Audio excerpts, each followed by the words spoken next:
Assalamualaikum warahmatullahi wabarakatuh.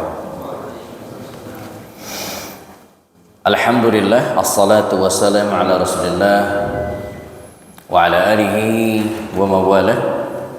Rabbi syrah li sadri wa yassir li amri wahlul 'uqdatam min lisani yafqahu qawli. Qala ta'ala fastaqim kama umirt wa man taba ma'ak wa la tadghaw. Wa qala Rasulullah sallallahu alaihi wasallam fi hadithihi qul amantu billah thumma istaqim faqala ta'ala ihdinas siratal mustaqim.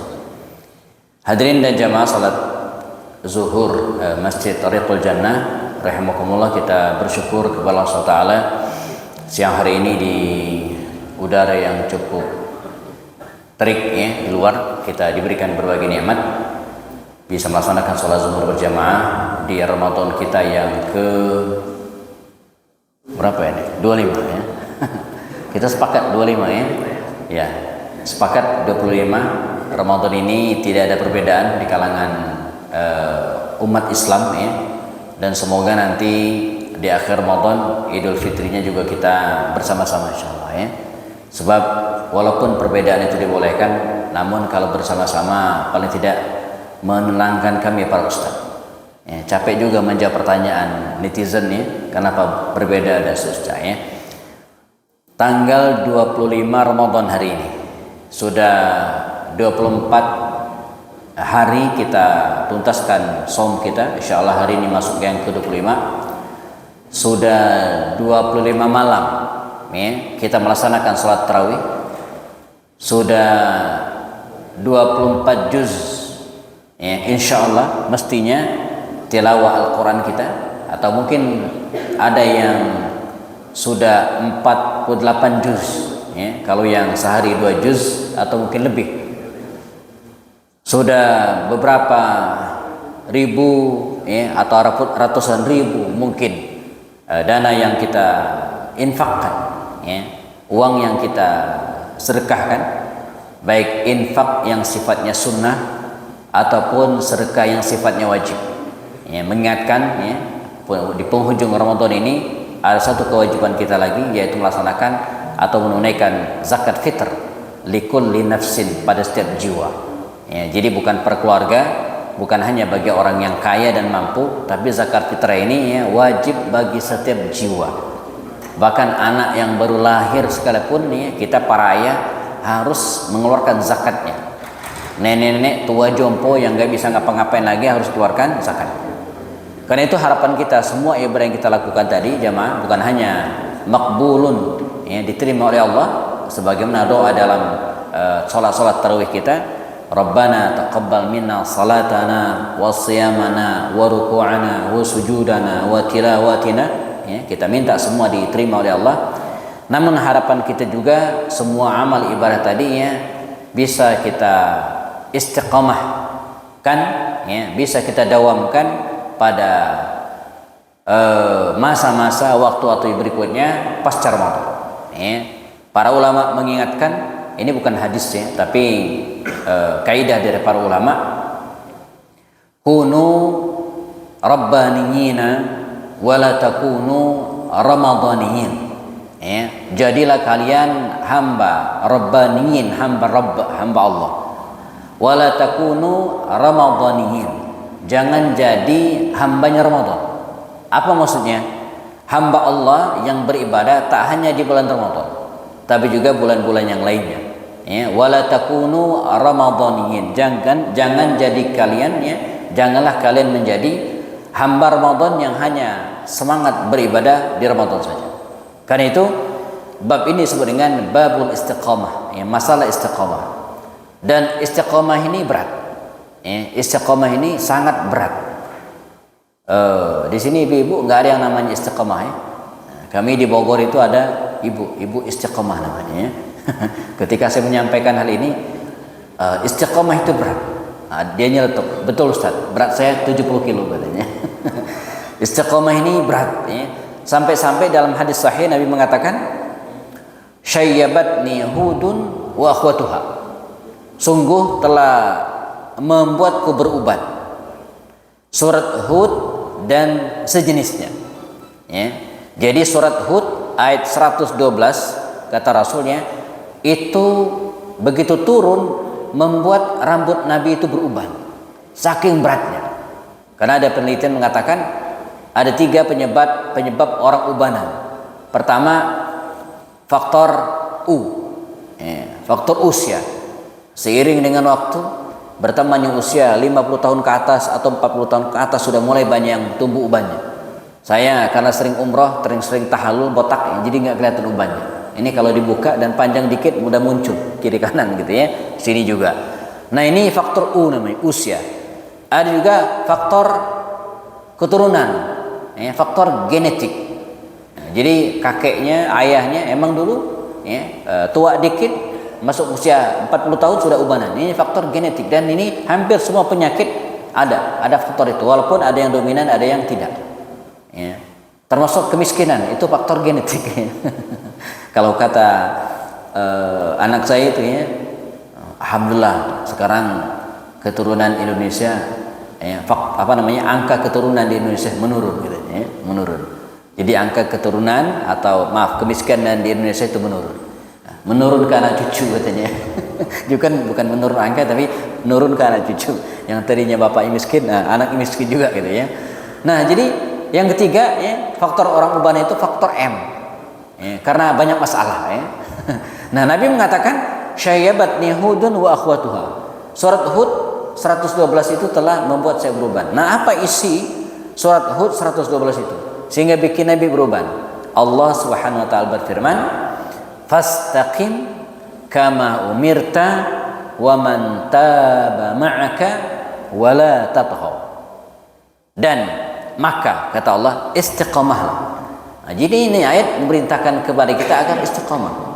Kama umirta sebagaimana perintahkan, wa man taba ma'aka sebagaimana juga kepada orang-orang yang bertaubat kepadamu, wala tadghaw janganlah melampaui batas. Nah, jadi istiqamah ini yang membuat Nabi beruban begitu berat sampai-sampai ada seorang sahabat namanya Sufyan bin Abdullah Ats-Tsaqafi. Ya, seorang sahabat dari Taif. Ya, seorang sahabat dari Taif dari kabilah Bani Tsaqif. Sufyan bin Abdullah Ats-Tsaqafi bertanya kepada Rasulullah SAW. Jadi dia minta kiat, minta perkataan, minta quote. Ini lagi musim nih ya. Saya kadang suka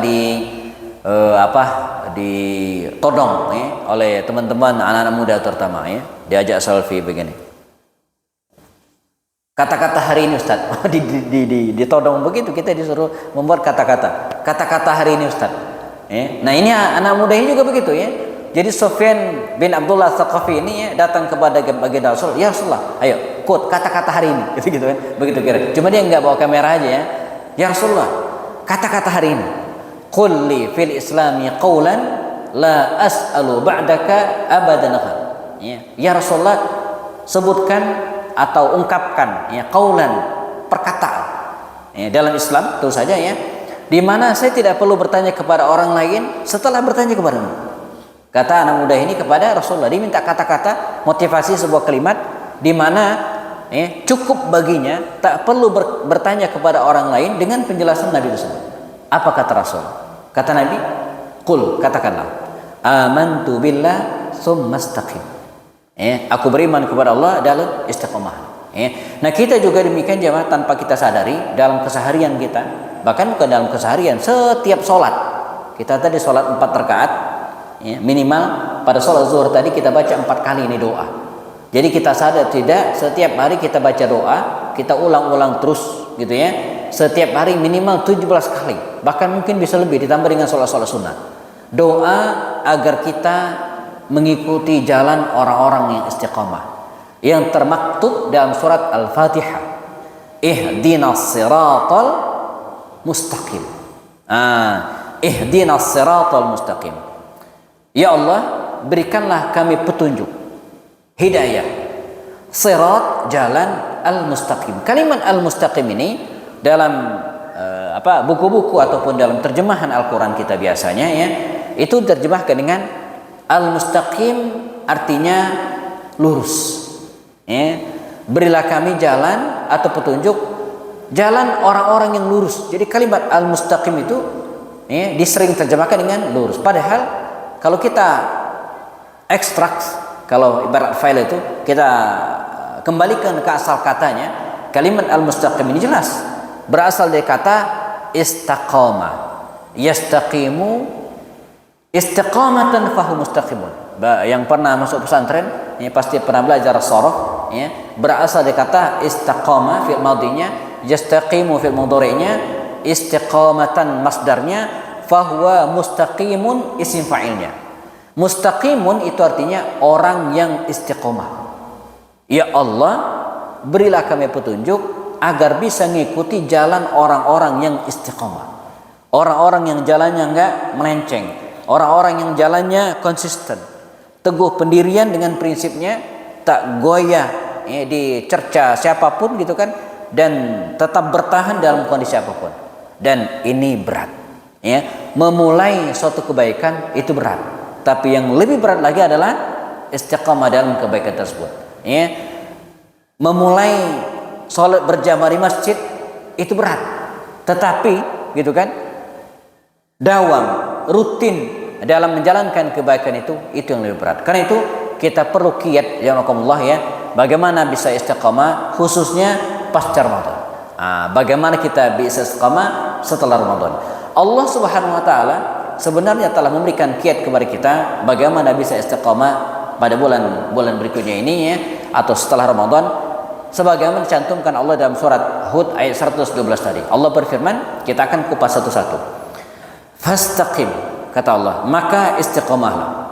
Bagaimana kita istiqamah? Satu, mulai dari kama umirta. Istiqamah itu dimulai dari sebagaimana yang diperintahkan.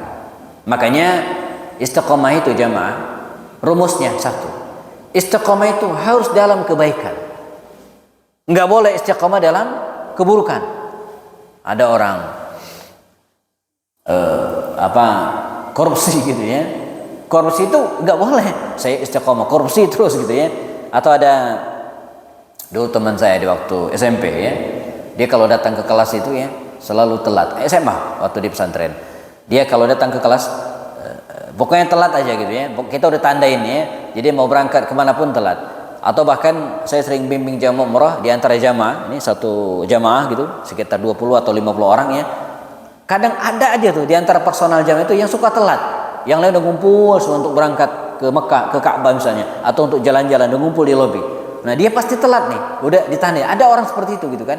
Nah telat itu bukan kebaikan. Maka jangan bilang, Ustaz, saya istiqamah telat mulu gitu kan. Nah ini bukan istiqamah namanya. Jadi istiqamah itu tidak boleh dalam keburukan. Istiqamah itu harus dalam kebaikan. Kama umirta, sebagaimana perintahkan Allah Subhanahu wa taala. Ulama lain memaknai istiqamah ini selain dalam kebaikan juga dimulai pada apa-apa yang diperintahkan oleh Allah. Dimulai dari menjalankan sesuatu yang wajib. Jadi istiqamah itu startnya dari yang wajib, bukan dari yang sunnah. Apa dari yang mubah. Banyak di antara kita ya tidak membuat skala prioritas. Fokus pada yang sunnah, mengajak yang sunnah, berantem gara hal-hal yang sunnah, tapi mengabaikan yang wajib. Ada di antara kita mungkin, tidak semua emang ya, yang masih berantem masalah kunut subuh. Padahal kita tahu bahwa baik yang kunut atau yang tidak itu boleh, karena khilafiyah. Yang tidak boleh itu yang tidak sholat subuh. Nah fokusnya bagaimana mengajak umat gitu kan supaya sholat subuh, bukan pada kunutnya, karena kunut itu masalah khilafiyah ya. Atau diantara kita misalnya di bulan Ramadan, sebelum Ramadan kemarin saya bikin podcast ya, dengan teman-teman di komunitas teman hijrah ya. Ada yang nanya, Ustaz, betul nggak di bulan Ramadan itu naumus shaim ibadah, tidurnya orang puasa itu ibadah? Nah ini kalau salah jawab bahaya Pak. Bisa-bisa orang tidur mulu ya. Habis subuh tidur, pas kajian tidur ya. Karena tidurnya orang puasa itu ibadah gitu ya. Habis asar tidur ya. Pas Jumatan banyak banget tuh yang tidur gitu ya. Nah, jadi harus hati-hati menjawab. Jadi saya nggak bisa langsung jawab iya. Oh kalau iya udah. Wah kalau gitu kita tidur aja enggak. Nah justru saya bilang, kalau tidurnya orang yang berpuasa itu ibadah, apalagi tidak tidurnya. Dan ini trik setan yang menggoda kita. Ya. Syaitan katanya dibelenggu nih pada bulan Ramadan, sufiritus syayatin. Nah, cuman masalahnya banyak di antara kita yang justru jadi setannya gitu ya. Ini yang repot ya. Nah, jadi syaitan itu menggoda kita. Ya, kalau syaitan tidak bisa menggoda kita untuk tidak sholat, untuk tidak puasa, wah nggak bisa tuh. Tapi syaitan bisa mengurangi kadar pahala kita, atau minimal tidak menambah pahala kita. Makanya misalnya syaitan ngajak kita tidur terus. Akibatnya apa? Tilawah kita nggak jalan. Bacaan Quran kita nggak nambah, ya, sholat kita telat, gitu kan? Atau aktivitas yang bermanfaat lainnya tidak laksanakan. Justru tidak. Orang istiqamah adalah mulai dari yang wajib. Kita laksanakan yang wajib, jangan fokus pada yang mubah ataupun yang sunnah. Dan Imam Ibnu Al-Jauziyah mengatakan cara kita menjaga yang wajib. Kalau kita buat ilustrasi, ini perkara-perkara wajib nih. Sholat lima waktu, zakat, puasa Ramadan, ya, sholat Jumat, ini yang wajib nih. Kita pagari amalan-amalan yang wajib ini dengan amalan yang sunnah. Ini sering saya sampaikan. Ini yang wajib supaya aman. Nah, kita kasih pagar. Kita lingkari dengan amalan yang sunnah. Hampir setiap ibadah yang wajib, amalan yang wajib jamaah, pasti ada biasanya amalan yang sunnah yang mirip dengan itu. Itu yang kita laksanakan. Contoh, kita pengen menjaga sholat subuh. Sholat subuh kan wajib tuh. Gimana caranya agar kita tidak abai, tidak lalai, ya, tetap melaksanakan sholat subuh? Caranya dengan melaksanakan sholat sunnah qabla subuh. Insya Allah kalau kita rutin menjaga, membuat target, saya harus sholat sunnah qabla subuh, insya Allah sholat subuhnya aman. Nggak ada orang sholat subuh, sholat qabla subuh, habis itu tidur gitu kan. Wah, ini keterlaluan kalau ada ya. Saya pengen mengamankan sholat zuhur, maka amankan sholat sunnah qabla zuhur. Insya Allah yang rutin melaksanakan sholat sunnah qabla zuhur, apalagi bisa 4 rakaat misalnya, dan itu sunnahnya, insya Allah zuhurnya aman nih ya. Orang yang terbiasa melaksanakan puasa sunnah, insya Allah Ramadannya full. Orang yang terbiasa melaksanakan mengeluarkan sedekah, maka insya Allah zakatnya dikeluarkan. Ini disebut dengan menjalankan yang sunnah agar yang wajib terjaga. Menjalankan yang sunnah supaya yang wajib tidak terlupakan. Satu. Yang kedua, fastaqim kama umirta. Yang kedua, wa man taba ma'aka. Dalam surat Hud ayat 112 tadi tambahkan wa man taba ma'aka. Dan bersama dengan orang-orang yang bertaubat bersamamu. Maknanya apa? Jadi istiqamah itu jamaah, kalau kita pengen kuat, jangan sendirian. Sendirian itu sepi. Sendirian itu lemah. Guru-guru kita dulu waktu SD membuat ilustrasi betapa pentingnya berjamaah. Mereka biasanya membuat ilustrasi dengan sapu lidi. Sapu lidi itu kalau 1 biji nggak ada manfaatnya. Ya paling untuk nusuk sate juga nggak cukup ya. Tidak bisa untuk bersihkan halaman. Tapi kalau 100 diikat jadi 1, maka sangat bermanfaat. Nah, dalam menjaga keistiqomahan juga demikian. Bergabunglah bersamailah orang-orang soleh. Sebab Nabi mengatakan al-mar'u ala dini khalilihi. Falyanzur ahadukum man yukhalil. Ini hafalannya hadisnya Pak Hayati. Mana Pak Hayati? Off ya. Dulu kita di Jasa Marga ya. Salah satu hadis yang kita hafal ini ya. Kata Rasul, al-mar'u, seseorang itu ala dini khalilihi, tergantung bagaimana agama temannya. Falyanzur ahadukum man yukhalil. Maka hendaklah salah seorang di antara kalian memperhatikan temannya. Dalam kiasan yang lain Nabi juga mengibaratkannya, barang siapa yang berteman dengan penjual minyak wangi, penjual minyak wangi ini, insya Allah walaupun nggak banyak, sedikit mungkin ya, tetap kena minyak wanginya, bisa nyobain gratis gitu ya. Itu kalau dia penjual minyak wangi. Tapi kalau dia pandai besi, kalau dia penjual arang, insya Allah kena hitamnya juga, kecipratan juga gitu kan. Malah saya ingat dulu salah seorang sepupu saya ditangkap di penjara gara-gara apa? Berteman dengan temannya yang nyiksa orang, yang mukulin orang bahkan sampai mati. Padahal dia nggak mukul sama sekali, tapi karena berteman diciduk polisi juga gitu kan, diciduk polisi dan terpaksa mendekam sekian hari lamanya di penjara. Itu pun harus negosiasi dengan polisi dengan memberi sedikit tips pelicin gitu kan agar bisa keluar. Padahal nggak bersalah apa-apa. Kenapa? Karena berteman dengan orang yang bandel, orang yang nakal, orang yang tidak benar. Jadi bergabung dengan orang-orang soleh itu, ya, itu akan membuat kita bertahan dengan keistiqomahan. Semakin banyak teman kita yang soleh, maka kita akan semakin terwarnai. Ya, berteman dengan orang-orang yang rajin sholat berjamaah, insya Allah kita juga akan ikut sholat berjamaah. Berteman dengan orang-orang yang rajin ngerokok, insya Allah lama kelamaan kita ngerokok juga gitu ya. Berteman dengan orang-orang, dan demikian al-junudu jasmun mujannada. Jadi roh itu dia akan mencari temannya gitu kan, mencari orang yang cocok dengannya, pasangan-pasangan yang sesuai dengan minatnya ya. Ini kayak media sosial, Instagram itu harus sesuai dengan niche-nya. Followernya itu sama-sama penyuka ini. Saya belajar teori ini. Jadi kalau kita membuat Instagram misalnya, harus tentukan kita mau posting apa supaya followernya banyak. Nah, tapi kalau kita postingnya asal, ya siapa yang mau ngikut? Nggak ada yang mau bergabung dengan konten kita. Nah, dalam kebaikan dan istiqomah juga demikian. Kita menjaga istiqomahan dengan ya membersamai orang-orang soleh. Dan bahkan lebih dari itu dianjurkan juga kita bisa istiqomah dengan mengkondisikan orang-orang dekat kita. Ya, maka kondisikan keluarga kita, anak-anak kita. Ya.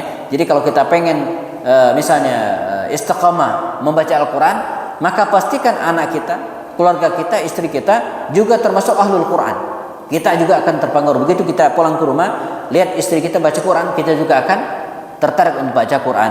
Kita misalnya ya berada di rumah, ketika anak kita rajin sholat berjamaah di masjid, maka kita juga akan ngikut sholat berjamaah di masjid. Nah, ini pentingnya kita berteman dan bergabung dengan komunitas orang-orang soleh. Kemudian yang terakhir, yang ketiga jamaah, wala tadghaw, jangan berlebihan.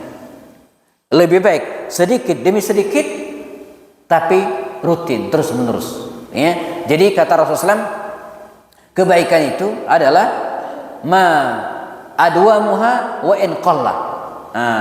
Adwamuha wa in qalla. Sesuatu yang lakukan secara rutin terus menerus wa in qalla, walaupun sedikit, itu lebih baik daripada sekali tapi sekali doang. Ya, makanya bagi kita yang belum biasa misalnya infak yang banyak, lebih baik sedikit tapi rutin. Kami di perumahan ada mushola kecil ya. Kami belajar berinfak dengan cara apa? Setiap subuh keropaknya dijalanin. Walaupun cuma 10-20 orang tapi rutin ya. Cemplungin 1.000, lama kelamaan bertambah 2.000, 5.000. Nah, sekarang begitu buka keropak di pagi hari, sesekali sudah ada yang 50.000, sudah ada yang 100.000. Itu di awal-awal Pak, itu masih maksimal paling banyak 10.000 yang infak. Tapi sekarang sudah dengan apa? Dengan latihan tadi ya. Adwa muha wa in qalla. Demikian juga dengan sholat malam kita misalnya setelah Ramadan nanti. Dimulai dari yang sedikit, 2 rakaat dulu, 4 rakaat dulu, terus nambah kebaikan-kebaikan. Wala tadghaw. Walaupun kebaikan tidak boleh berlebihan, tidak boleh melampaui batas. Bahkan di masa Rasul ini kisah nyata, ada 3 orang Pak, 3 orang di masa Nabi, masing-masing membanggakan ibadahnya. Yang satu mengatakan, saya ini orang yang paling baik di antara kalian. Kenapa? Setiap malam saya tidak pernah tidur. Setiap malam saya qiyamul lail, saya tahajud sepanjang malam. Kata yang lainnya, itu belum seberapa. Saya ini lebih baik. Kenapa? Karena setiap hari saya puasa. Bukan hanya Ramadan. Di luar Ramadan setiap hari saya puasa. Dia merasa paling baik. Nah, yang ketiga lebih ekstrim lagi. Ini orang yang ketiga. Apa dia bilang? Katanya, kalian berdua belum apa-apa. Saya ini tidak menikah. Yang tadi kan sudah menikah. Saya tidak menikah. Mengapa? Karena menikah itu bisa menyibukkan kita dari Allah. Melupakan kita dengan ibadah. Akhirnya dia tidak menikah. Saat berita 3 orang ini sampai kepada baginda Rasul, Nabi mengatakan, ana atqakum, saya yang terbaik, yang paling bertakwa di antara kalian, khairun nas, yang terbaik di antara manusia, walakinni, tetapi saya, kata Rasul. Jadi Nabi itu makhluk yang terbaik, penutup para nabi ya, yang paling mulia. Walakinni, tetapi saya, kata Rasul, aqumu wa anam, saya bangun malam, sholat malam, tapi tidur juga. Jadi Nabi itu tidur. Bahkan dikabarkan Nabi itu menganjurkan kepada kita agar tidur cepat ba'da isya. Jadi setelah isya itu jangan begadang, langsung tidur, jangan berlama-lama, agar nanti bisa bangun. Aqumu, saya bangun malam, wa anam, dan saya juga tidur, seimbang ya. Asumu wa uftir, Saya puasa dan saya juga berbuka. Jadi Nabi itu puasa berbuka, enggak puasa terus, enggak. Bahkan dalam Islam ya, dalam fikih ada puasa yang dilarang, namanya shaumud dahr. Puasa sepanjang tahun enggak boleh, mesti dibatalkan. Maksimal kita puasa seperti puasa Nabi Daud alaihissalam, sehari puasa sehari enggak, sehari puasa sehari enggak. Nah ini disebut dengan puasa Daud, di mana baginda Rasul mengajarkan kita juga tentang hal itu. Bahkan ketika bicara tentang puasa sunnah, bukan wajib ya, kalau kita perhatikan puasa sunnah Nabi itu santai banget. Santai. Kalau kita kan serius. Maksudnya hari Sabtu ini misalnya, Senin nanti saya niat puasa. Oh serius. Nggak taunya Seninnya bablas, nggak sahur, batal puasa gitu kan. Kalau Nabi santai, pulang dari masjid, dia sampaikan istrinya Aisyah, hal min ta'am, ada sarapan nggak? Kata Aisyah, nggak ada yang bisa dimakan. Faizan ana shaim. Kalau begitu saya puasa. Santai Rasulullah. Tapi beliau juga santai membatalkannya. Pernah ketika Nabi sedang puasa sunnah Pak, bukan wajib, tiba-tiba diajak oleh para sahabat, di antara mereka ada yang masak daging unta. Diajaklah Nabi ini, kita kira kalau sekarang mungkin ditraktir lah gitu ya. Dia lagi puasa sunnah, ditraktir makan, dan Nabi membatalkan. Makanya di kalangan para ulama, misalnya Syekh Rasul Qardawi itu menjelaskan, apa hukumnya kalau kita sedang berpuasa sunnah, lalu ada yang ngajak makan, ditraktir makan. Makannya di warung makan sederhana lagi. Ini diterima nggak nih ya? Lagi puasa gitu kan? Kemarin nggak puasa, nggak ada yang traktir gitu ya. Ini lagi puasa sunnah bukan wajib. Ada yang, atau ada acara kantor, acara makan-makan misalnya kan? Halal bihalal atau apalah misalnya. Kita lagi puasa Syawal nih, lalu udah siap dari rumah, nyampe di kantor jam 9 kasih tahu, dadakan. Pak pimpinan pejabat pusat datang, terus kita ada jamuan dadak halal bihalal, ngumpul-ngumpul makan-makan, intinya makan-makan. Nah, apakah dipertahankan puasanya atau dibatalkan? Syekh Yusuf Al-Qardawi membuat fatwa begitu kira-kira ya. Jawaban menurut saya bijak. Apa kata dia? Kalau orang tersebut sudah rajin puasa sunnah, sudah terbiasa puasa sunnah, maka batalkan. Menghormati tawaran teman gitu ya. Tapi kalau orang tersebut jarang berpuasa, enggak pernah puasa, sekali puasa diajak makan, jangan batalin gitu ya. Jadi Rasul itu sudah sering puasa sunnah, sudah terbiasa baginya, maka dibatalin. Ana asumu wa uftir, saya puasa, saya juga berbuka, kata Rasul. Dan satu lagi, wa ana atazawwaju, dan saya menikah. Ini sebenarnya menjaga keseimbangan. Jadi orang istiqomah itu bukan orang yang full ibadah mengabaikan dunia, enggak.